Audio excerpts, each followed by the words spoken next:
Hey there, welcome to another episode of Mike's Collection. I'm Mike, and the part of my collection that I'm going to be talking about today is just a couple of new toy purchases I've made in the last few days. And don't worry, I'm not going to wear this mask throughout the video. I just thought I'd show it off to you. It is being recommended these days that you wear a mask when you leave the house. And my mom is a seamstress. I was meaning to ask her if she could throw together a mask for me. I hadn't got around to doing it, but for Easter, she swung by the house, brought me some cookies, and she actually had made me this mask. And it's kind of hard to tell, but it's a G.I. Joe themed mask. So you might be able to see Storm Shadow there. And Snake Eyes on the other side. So that was pretty cool that she thought of me and made that up special. So, enough of that. So as far as toys go, I have two to tell you about. One I picked up just this afternoon when I was making a supply run to Walmart, and the other one I picked up last week. So this is a Marvel Legend figure that I was a little worried I was going to have some trouble finding because it was a exclusive to certain stores. It wasn't going to be available at mass retail everywhere. So normally figures like that I would pre-order through EB Games. Unfortunately, EB Games is not considered an essential service, so they are all closed. So I haven't been able to go in there and pre-order it from them. However, it started showing up on my Facebook news feed, and it would say this figure is available at Toys R Us. So I would click on the ad, and then it would say this figure isn't available for at-home delivery, but it is available for in-store pickup. However, then it would list all the Toys R Us locations near me, and it would say out of stock, out of stock, out of stock. So I was like, okay, well, thank you for nothing. But I kept seeing this ad, and I kept clicking it over and over again. I don't know why. And the same thing, not available to deliver at home, and not available at any of your stores for pickup. Anyway, last Monday, I clicked on the ad again, and all of a sudden it was available in the Toys R Us location, which is only about 15 minutes from my house. So I thought, okay, well, I'll place the order and I'll pay for it. At least now I know this figure will be mine eventually, because I was sure Toys R Us was closed because it's not an essential service either. So I figured I'll pay for it. Maybe they'll store it for me, and in a couple of months I'll be able to go pick it up whenever the store opens again. But maybe 10 minutes after I paid for it online, I got a call from Toys R Us, and they said, hey, you need to swing by the store and call us when you get here. Let us know your license plate number. We're going to come out. You pop the trunk, we put it in your trunk, and you drive off, and that's all there is to it. So I was like, okay, I didn't know that's what we were doing. I didn't expect to get the figure that quickly. But, yeah, so that's what happened. I paid for it, made the run out to Toys R Us. They stuck it in my trunk, and I've got it. So this is him here. This is the Red Hulk from Marvel Legends. And this is a cool figure. And I'll talk about it in a little more detail in a minute. Since I have had this figure for a week now, I had to open it up and kind of play with it. But I will cut to some footage here where I have it still boxed up. So here is the Red Hulk inside of the packaging. So you can see he comes in a much larger package than your standard Marvel Legend. And that's because he is a much larger figure. You can see here there's a nice big window in the front, so you can see the whole figure as well as his accessories, which happen to be 2 extra hands in this case. And if we spin it around, on each side we have the same artwork, and so this is some artwork by Ed McGuinness, who was the original artist that co-created the Red Hulk. And on the back of the packaging, you get a nice shot of the actual figure, as well as a little bio there that explains that this particular Hulk is actually General Thunderbolt Ross, and not Bruce Banner, who is the standard Green Hulk. Okay, so we've got the figure open, and we'll take a closer look at him in a second. But first up, I just want to talk a little bit about the history of the Red Hulk, if you're not familiar with him. So I personally have never been a big Hulk fan. I never read Hulk comics growing up. I don't read Hulk comic books now. Obviously I'm familiar with the character because he's been around forever, and he's had, TV shows. He's been in cartoons, he's been in the movies now, and he always appears in lots of the comic books that I'm reading. But yeah, just never been a big Hulk fan. Now, in 2008, Marvel relaunched the Hulk comic book with a new issue 1, and they introduced a new villain, the Red Hulk. And initially it was a big mystery who the Red Hulk was, like when he reverted back to his human form. And yeah, it was a really fun storyline. Like the writer who co-created him was Jeff Loeb, who's kind of hit and miss. But the main artist on the book was Ed McGuinness, who did the artwork on the side of the packaging there, and he's one of my personal favorites. I've been following him since I think he was on the Deadpool book, and then he did Batman and Superman, and he's on Avengers currently. But yeah, I'll buy pretty much anything that Ed McGuinness draws, and I just loved the way the Red Hulk looked. And yeah, that for that period of time when Red Hulk was kind of the star of the Hulk book, that's really the only time I've ever collected Hulk comic books. So here you see my Red Hulk comic book collection. So these here are the first 6 graphic novels, each of which contains about 6 individual issues. And you can just see the energy and the emotion in Ed McGuinness's artwork here. I just absolutely love it. He did pretty much all those covers. I think the second one there might be by Art Adams. And then here you see this is where the book transitioned to the title Red Hulk, and we get some different artists on the book at this point. And to be honest, I was kind of losing interest when they changed creative teams, but the book ended pretty soon after the change. So the Red Hulk, introduced in 2008, and Hasbro promptly made a Marvel Legends figure of him. However, it came out at a time when I wasn't collecting the 6-inch Marvel Legends, and it was also a time very early into Hasbro taking over the license of Marvel Legends from Toy Biz, and so I just didn't like the quality of those figures. Now, the Red Hulk Build-A-Figure, I've never held it, but just looking it up online for this video, I think it actually looks like a pretty solid figure, and it does a pretty good job of capturing Ed McGuinness's style. I actually like that figure quite a bit. But the following year, in 2009, that's when I first saw this 3 3/4 inch Red Hulk figure on the shelf at my local comic book shop, Strange Adventures. And this was the first figure from the 3 3/4 Marvel Universe line that I bought. And this is the one that kind of started me down the path of collecting this line. And I collected this line pretty vigorously from 2009 right up until it ended in 2015.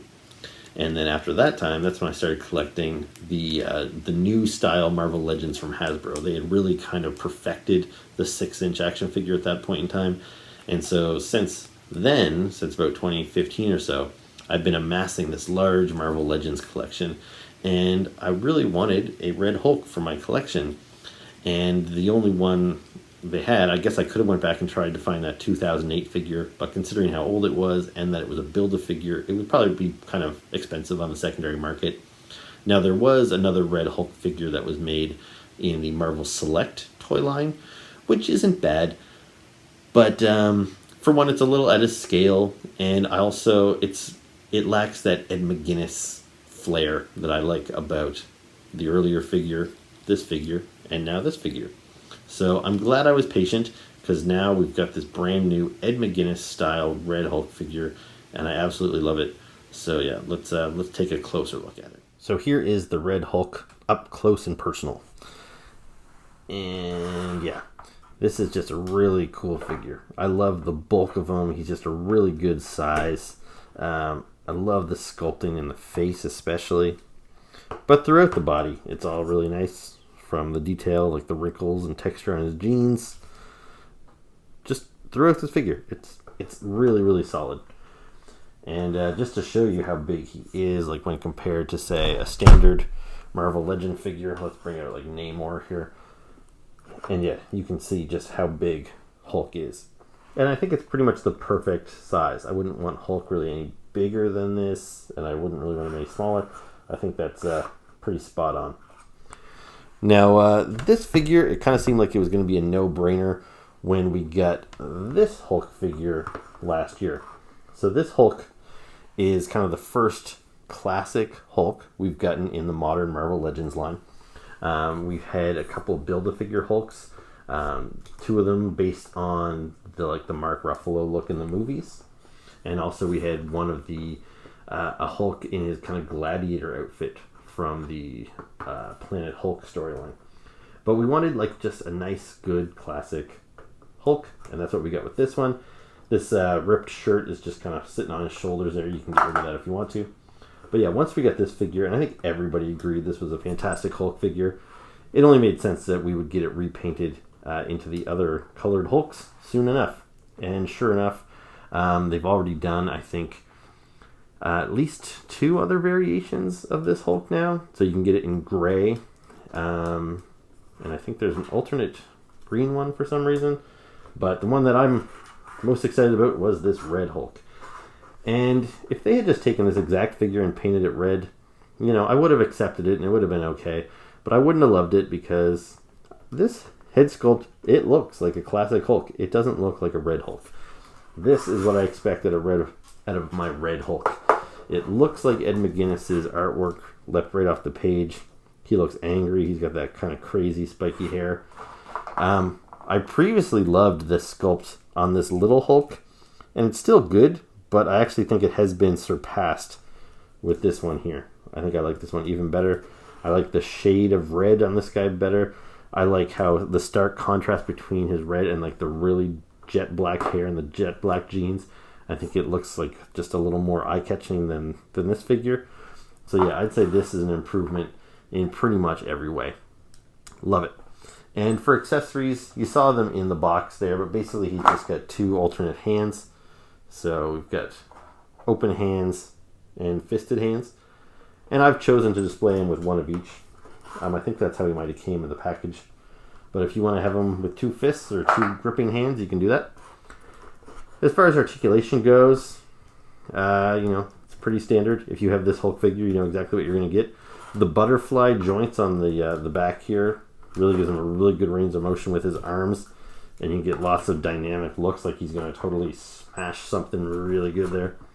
The joint there on the torso and at the waist.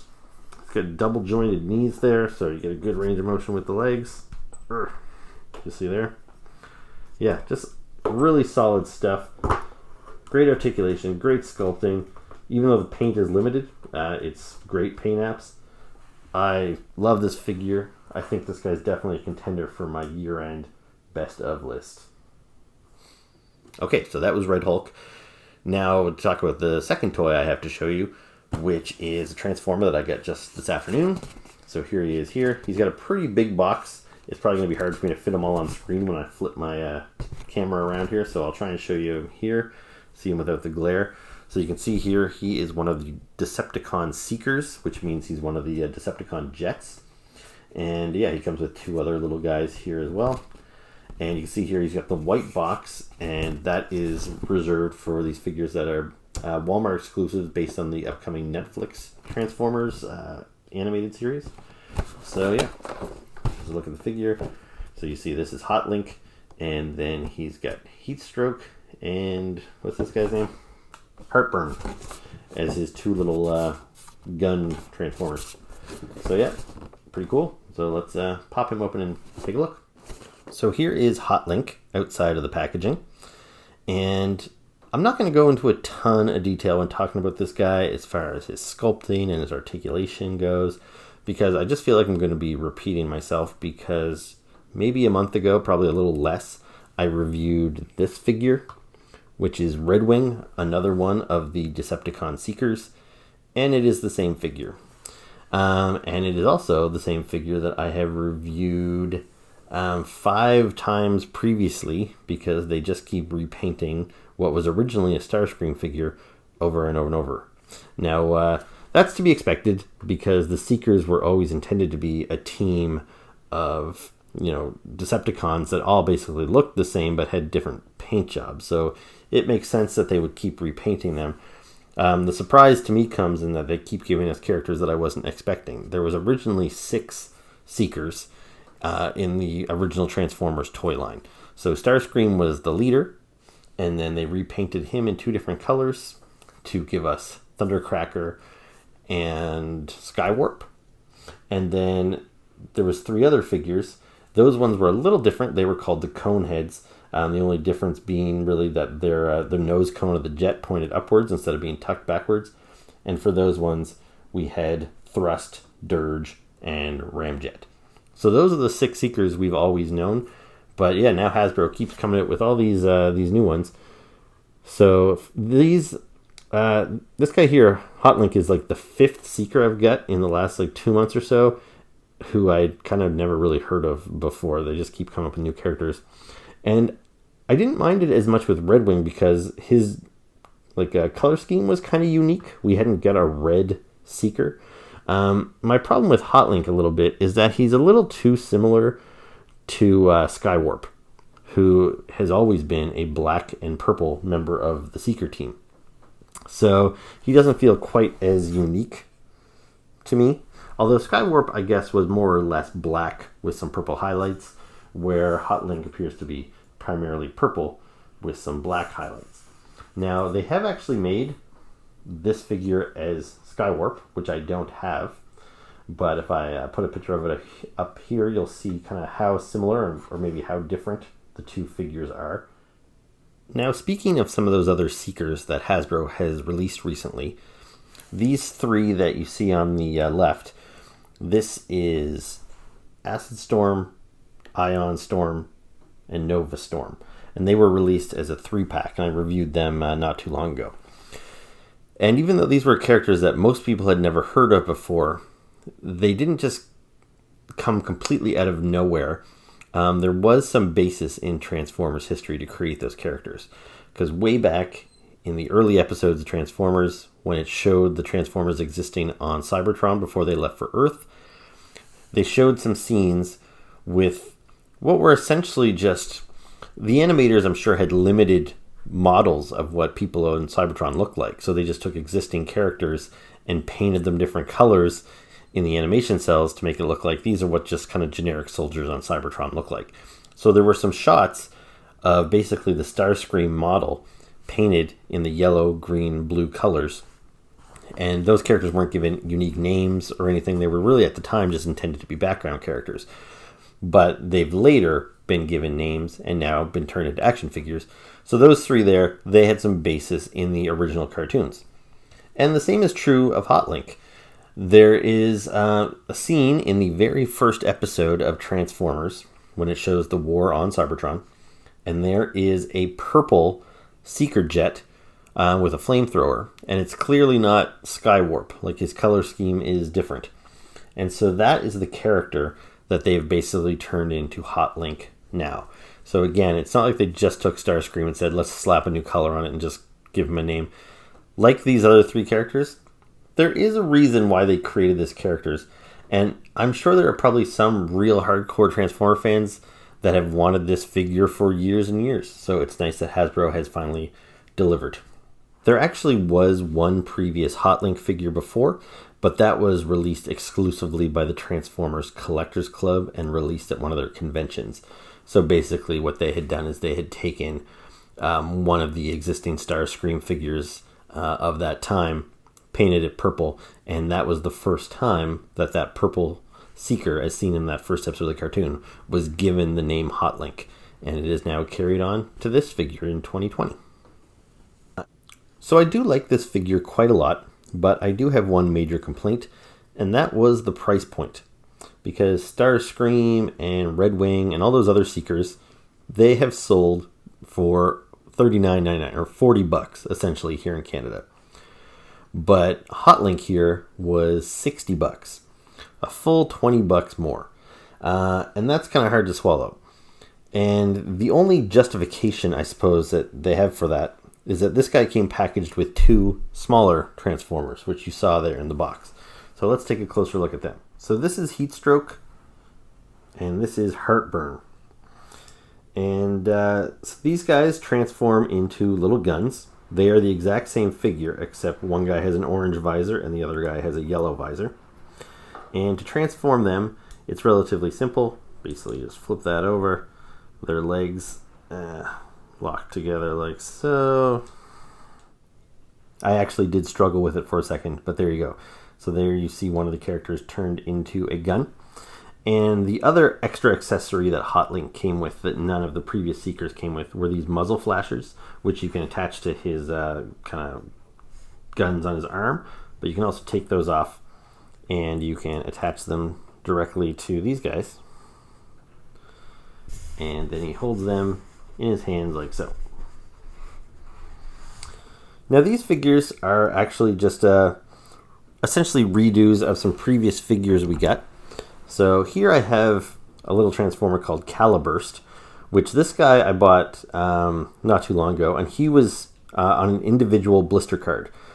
And these guys I think retailed for about $10 a pop, which seemed kind of crazy to me because they are so small, and he transforms into a little gun just like those guys do.